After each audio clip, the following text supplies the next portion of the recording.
Hello, and thanks for joining us. We all know it's an important time in American politics, and we want to make sure you are educated about the candidates you're voting for when you go to the polls.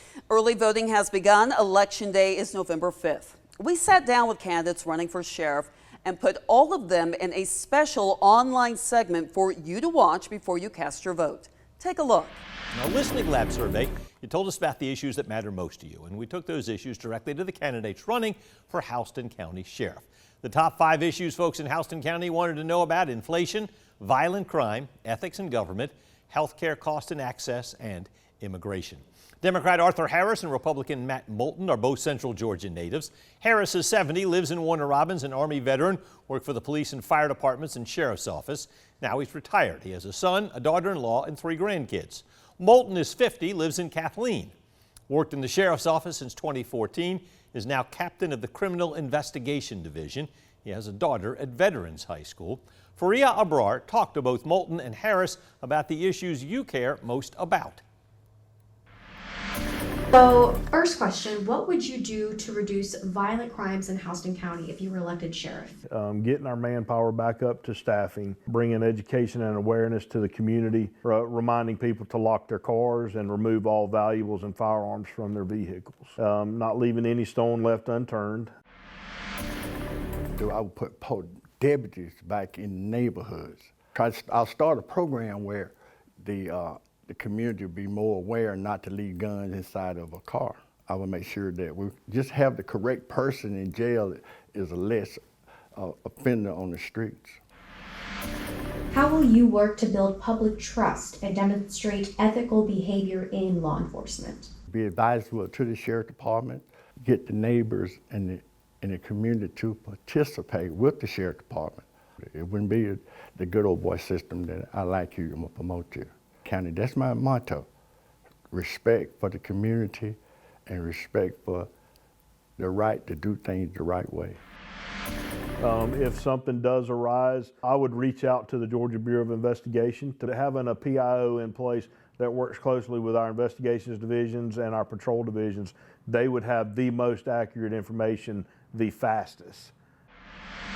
How would you handle situations involving undocumented immigrants who have committed nonviolent versus violent crimes? Individual violate the laws of the state of Georgia, he or she have to pay the price for it, whatever the price might be. I'm not the judge and jury, I'm just the enforcer. If they commit a crime, if there's probable cause for an arrest, then they will be arrested. In our Listening Lab survey, you told us about issues that matter most to you. Tonight, we're taking those issues directly to the candidates running for Crawford County Sheriff. The top 5 issues in Crawford County were inflation, ethics in government, federal and state spending, taxes, and violent crime. We sat down with 2 candidates in the race for Sheriff, Lewis Walker and Gene Parker. The incumbent is Lewis Walker. He's 64, lives in Roberta, been sheriff for 16 years, served as a deputy for 21 years. 2 children and 2 grandchildren. Gene Parker is 50. He lives in Lizella. He told us he's been a firefighter for 10 years and in law enforcement for 20 years. He's now a deputy in Twiggs County. Parker has a daughter and a son. Jasmine Lee found answers to the issues you care about. What would you do to reduce violent crimes in Crawford County? Being vigilant and having a relationship with the people in our community that we serve. That's very important. You know, we got some training now that called community-oriented policing, and basically it's just basically law enforcement having a relationship with that community. Increase the patrol visibility. Visibility is 90% of crime deterrent. When they see police officers in the area, they tend not to commit the crime because they don't want to get caught. Number 2, the community.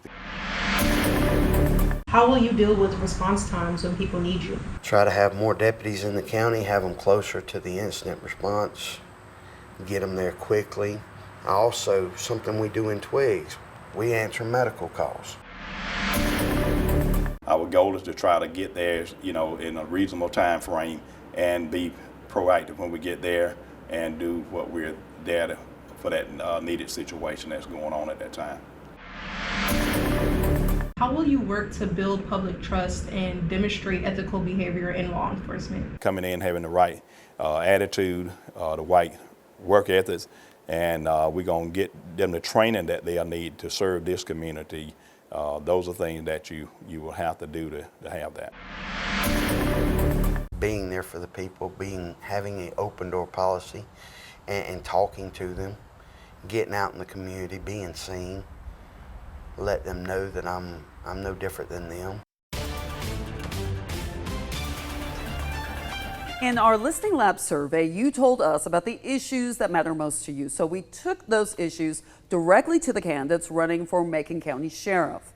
The top 5 issues in Macon County were good paying jobs, healthcare costs and access, inflation, immigration, and taxes. We sat down with the 2 candidates in the race for sheriff, Richard Martin and Jeffrey Kennedy. Richard Martin's 55, lives in Garden Valley. Right now works as a school resource officer in Peach County under the Patrol Division. Says he's worked in law enforcement for 10 years in Houston and Peach counties, 3 children and 2 grandchildren. Jeffrey Kennedy, 66 years old. He lives in Montezuma. He's an Army veteran and an assistant pastor. He spent nearly 30 years in law enforcement, including 4 years as police chief in Smithville, Georgia. He and his wife have a combined 11 children. Megan Western found answers to some of the issues you care about. And when you hear the term immigration, do you think of Macon County? Are there any concerns that you currently have? We haven't had that influx that I know of, but we want to definitely keep this sort of thing in mind. We would definitely work close with the state agencies. We don't see a huge problem with that in our area. If they commit a crime, we will, arrest will be made and so forth. I'm for legal immigration, not for illegal immigration. In terms of the level of crime in Macon County, how would you go about describing that? For people that are hiding from the police or law enforcement, they go to seek out safety in Macon County. We really basically just have 5 or 6 deputies performing the duties of the whole county. So we're going to be busy trying to establish a jail and hire more deputies. The crime does happen in Macon County. We would like to have a bigger force on the sheriff department. I would like to see mental health personnel, professionals in the sheriff department, and professionals with the juvenile system in the school system as well. People are concerned about how the tax dollars are spent here. So how do you plan to kind of ease those concerns? I'm not going to waste mine and not going to waste theirs. There are ways to maneuver around the tax system to getting grants. The sheriff office and the jail has one budget, so we have to operate in the guidelines of that budget. I'm going to want the things that the sheriff's department needs to do the job that is expected from the community. Other than that, we're not going to do anything to raise taxes. But certainly I think that if we build a new law enforcement center, that money is going to have to be generated from somewhere. In our Listening Lab survey, you told us about issues that matter most to you, and then we take the issues directly to candidates, this time running for Peach County Sheriff. The top 5 issues in Peach County: immigration, ethics in government, healthcare cost and access, inflation, and violent crime. We met up with the candidates. On the Democratic side, Arthur Robert Buck Shannon and Republican Ty Matthews. Both vying for the seat currently held by Terry Dees, who's stepping down after 21 years. Robert Buck Shannon is 49 years old. He lives in Fort Valley. He's worked for the Peach Sheriff's Office since 1997, serving in roles from jailer to school resource officer to gang investigator. He has 4 children and 3 grandchildren. Ty Matthews is 58, lives in Fort Valley, an Army veteran, more than 30 years of law enforcement experience, currently the police chief in Roberta. Before that, he served in Cordele and Fort Valley. He has 3 children and 3 grandchildren. Carmen Brown sat down with the 2 candidates to talk about the issues that you care most about. How will you work to build public trust and demonstrate ethical behavior in law enforcement? Allowing the citizens to know that they can come to the sheriff and find out what's going on. And us being open and talking with everybody and letting them know what's going on. Introduce ourselves and just talk to the public, see what they need, or what we're doing that's making them happy and what we're doing they're not happy with. How would you handle situations involving undocumented immigrants who have committed nonviolent versus violent crimes? Well, with the immigration, there's the House Bill 1105 that we're going to continue to do. So if somebody comes to jail, they don't have the correct documents and they're an immigrant, we will fill out the forms and turn it into ICE. We will also build a relationship with our immigration and ICE, and have those people move to their system to be, if they're causing problems here and they're here illegally already, they need to be removed from our country. What would you do to reduce violent crimes in Peach County? Using our manpower appropriately at the Sheriff's Department and being very tough on crime. The being out, being present is something that has to be done. When you're proactive, violent crime seems to be reduced. I would come up with a task force, a joint task force between Byron, Fort Valley, and Peach County Sheriff's Office. Come up with a gang unit or a violent crime unit so we can pinpoint these areas and get the officers to go work those certain areas where we having the violent crimes or some kind of gang activity. In our Listening Lab survey, you told us about the issues you care about. And we took those issues directly to the candidates running for Wilkinson County Sheriff. The top 5 issues in Wilkinson County: ethics in government, blight, federal and state spending, support for schools, and violent crime. We sat down with the candidates, Democrat Richard Chapman and Republican Chancey Allen. Richard Chapman is 64 years old. He's a lifelong Wilkinson County resident and has served as the county's sheriff since 1997. Chapman has a wife of 39 years, 2 sons, and 6 grandchildren. Chancey Allen is 34 years old. He lives in Wilkinson County, where he's originally from. Allen owns a business called Mid-State Movers. In the past, he's worked at various law enforcement agencies across central Georgia. He's not married and does not have children. Naomi Washington talked to Chapman and Allen about the issues you care about. What would you do to reduce violent crimes in Wilkinson County?